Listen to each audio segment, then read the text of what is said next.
Aux armes, citoyens, formons. Confinement serein, arme à la main. Confinement cool, ça me saoule.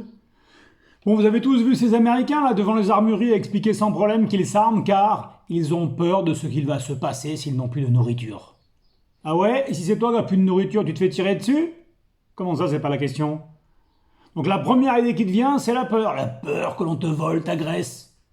Donc avant même que l'on t'attaque, tu cherches à te défendre en fait. Si vis pacem parabellum. Hier je suis tombé amoureux, amoureux d'une bombe atomique, on partira tous les deux et on se payera l'Amérique. La bombe et moi, parabellum. Alors, pour trouver de la nourriture, je sais pas, on aurait pu imaginer partager les restes de chacun, trouver une solution ensemble, mettre nos forces en commun. Non, on se replie sur soi, on achète des armes. D'ailleurs, le jour où tu n'auras plus un cal et que tu te pointeras à l'épicerie, si le vendeur n'est pas fan et adhérent à l'NRA et qu'il ne veut pas t'échanger de la nourriture contre ton gun, ben, il te reste quoi comme alternative? Attaquer l'épicerie? Bon, en même temps, tu as déjà le matériel, pourquoi pas, hein, mais... Alors, à moins que ce soit une nourriture spirituelle, physique. Alors, confiner, les gens stressent. Ok, bon. D'ailleurs, on pourrait peut-être demander conseil aux détenus, mais c'est autre chose. Alors, peut-être qu'ils veulent tirer juste avec une arme pour se détendre. C'est ça, peut-être le côté agréable, on dit bien presser, appuyer sur la détente. Moi, je croyais qu'il y avait un lien avec la pièce d'acier immobilisant la masse percutante et dont l'effacement, commandé par la détente, permet le départ du coup d'une arme à feu, mais pas du tout en fait. Je suis con aussi. C'est qu'au moment là où tu presses, tu te détends. C'est un assouplissant en fait. C'est que tu prends ta dose de plaisible, ton shoot de calme, ta ligne de tranquillité. Et vous, amis là, qui vous injectez régulièrement de la drogue dans les veines, bon, je rappelle quand même que si à 40 ans, hein, tu t'es pas fait un shoot, t'as raté ta vie. Hein. Vous connaissez, vous, le fameux flash? Ok.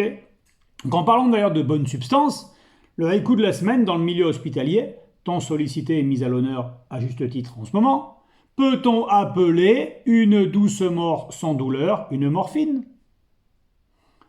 Tu presses une détente ou tu écrases un de tes oncles? Démon la détente? Avoir la détente facile. C'est quoi, un diplomate? Une personne qui te met de suite en confiance? Ah ben non, c'est un tueur. Des armes. Des chouettes, des brillantes, des qu'il faut nettoyer souvent pour le plaisir et qu'il faut caresser comme pour le plaisir l'autre, celui qui fait rêver les communiantes des armes.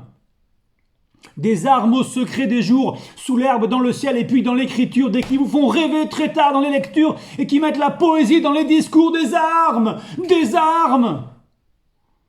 La poésie de Léo Ferré ne serait-elle pas plus sympa qu'un sang impur abreuve nos sillons? Bon, ceux qui aiment la paix doivent apprendre à s'organiser aussi efficacement que ceux qui aiment la guerre. Martin Luther King. Et les gens n'ont jamais autant pensé qu'il était possible de changer de paradigme depuis qu'ils sont enfermés. Alors, allons ensemble changer le monde de demain. À plus!